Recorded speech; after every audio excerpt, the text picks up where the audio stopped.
আমাদের কোনো রকম ত্রাণ সামগ্রী দরকার নেই, আমরা চাই একটা টেকসই বেড়িবাঁধ। নদী ভাঙে, আগুন জ্বলে, ঘর ভাঙে, ঘর পড়ে, তবু শত দুর্যোগের মাঝে মানুষের পাশে দাঁড়ায় মানুষ। প্রতিকূলতার ভেতরেই জন্ম নেয় সংহতির গল্প। হ্যালো বাবা, আমি তো একটু বাইরে আছি। বাংলাদেশের দক্ষিণাঞ্চল খুলনার নদীপাড়ের জীবনের গল্প নিয়ে তৈরি হয়েছে চলচ্চিত্র দেলুপি। জলবায়ু পরিবর্তন, নদী ভাঙন আর স্থানীয় রাজনীতির চাপে গড়ে ওঠা এই জনপদের মানুষের দৈনন্দিন সংগ্রাম, শ্রম আর টিকে থাকার লড়াইয়ের গল্প উঠে এসেছে সিনেমাতে। দেলুপি এবার পৌঁছালো ঢাকার কড়াইলে।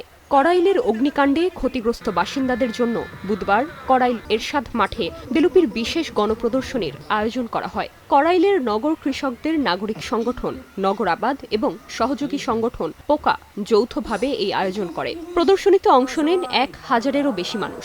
সিনেমায় ঐক্যের যে বার্তা দেওয়া হয়েছে তার বেশ তারিফ করেন বস্তিবাসী দর্শকরা। সাথে কর্তৃপক্ষের প্রতি আহ্বান জানান এ ধরনের উদ্যোগ আরও নেয়ার। এরকম সিনেমা এখানে দেখিনি এই পর্যন্ত, এটি প্রথম দেখলাম।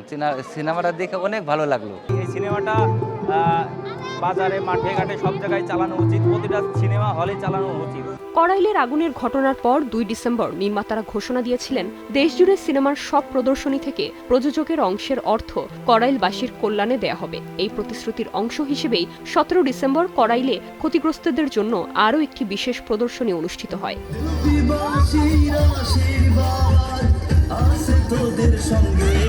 7 নভেম্বর 2025 মুক্তি পায় দেলুপি। সিনেমাটি পরিচালনা করেছেন মোহাম্মদ তৌকির ইসলাম। 2026 সালের রটারডাম আন্তর্জাতিক চলচ্চিত্র উৎসবে আন্তর্জাতিক প্রিমিয়ার পাচ্ছে সিনেমাটি। নির্জন নুসরাত, স্টার নিউজ।